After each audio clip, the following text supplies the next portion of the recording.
Hello and welcome to Dazzle Rebel Rides. Today I have some Indian motorcycle news. Yes, indeed, on Saturday in the wee hours here in the UK, Indian Motorcycles announced their latest model, the Scout Bobber. Of course, it was bound to happen sooner rather than later, a factory bobber. Don't you just love these oxymorons? Yes, a factory bobber based on the Indian Scout proves that Polaris are listening to their customers.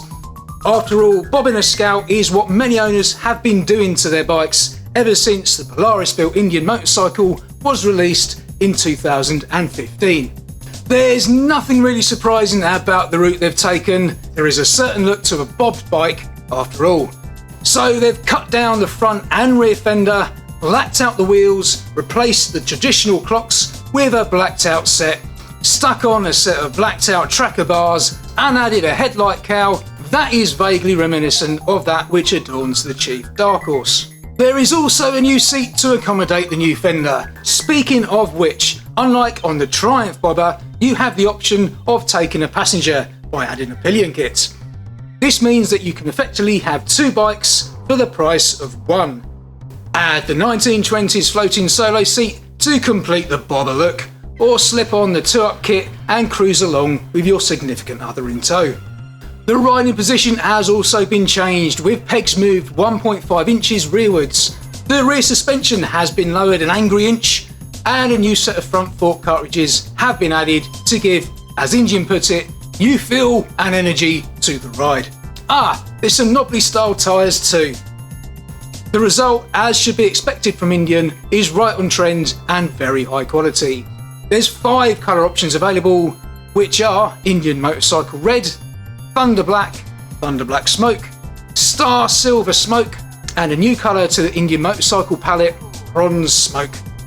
In the UK, the Indian Scout Bobber will be priced from £11,299 in the glossy Thunder Black, but expect to pay a few hundred more for any other colour. The EMEA region launch date, that's us in the UK, is expected to be late 2017.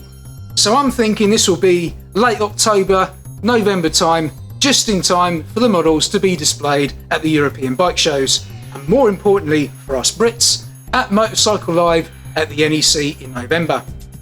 With that in mind, I'm thinking that the first customer orders will probably be fulfilled in December or January. But hey, that's just my thoughts, and what do I know anyway?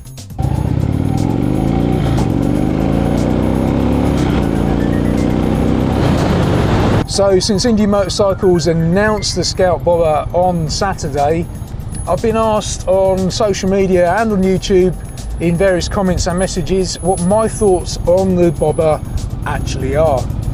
Well, to be honest with you, I don't like to form too much of an opinion just off the cuff. I like to at least see the bike in the metal first and ideally ride it before I form any kind of semi-objective opinion. But you asked and you shall receive, so these are my thoughts. I actually quite like the bike. If I was to have my very own Scout that I was to customise, it's not dissimilar to the direction I would go in the first place. So the less I have to chop, the less I have to spend by getting one almost out the factory the way I want it, the better. Of course, you'll have the detractors that say it's too much like the Harley Davidson Sportster, and I do understand where they're coming from to a certain degree. It's still very scouty to me, but yes, it looks more like a Harley Davidson Sportster than the Scout does. But the people who want a Scout, the Scout is still available, you can still buy it, and it's not going anywhere, so buy a Scout. For those that want something that looks a little bit more cut back, a little bit more bobbed, then this is the perfect augmentation to the Scout lineup. It means you've got something off the peg that is closer to what you want in the first place. And all this is doing is adding to the list of potential customers for the Indian Scout. So for that reason, I'm quite happy with it. But what are your thoughts? Does the idea of a factory bobber fall flat? Or like me, are you quite excited to see this bike in the metal? Let me know in the comments and give me a thumbs up or a thumbs down to let me know if you like this video or not.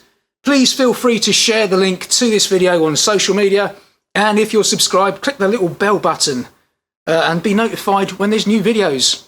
Well, that's it for this video, folks. Next week, I'm comparing the Kawasaki VN 1700 Nomad with my Indian Chief to find out if there is any difference between a £20,000 American cruiser and a £13,000 Japanese one.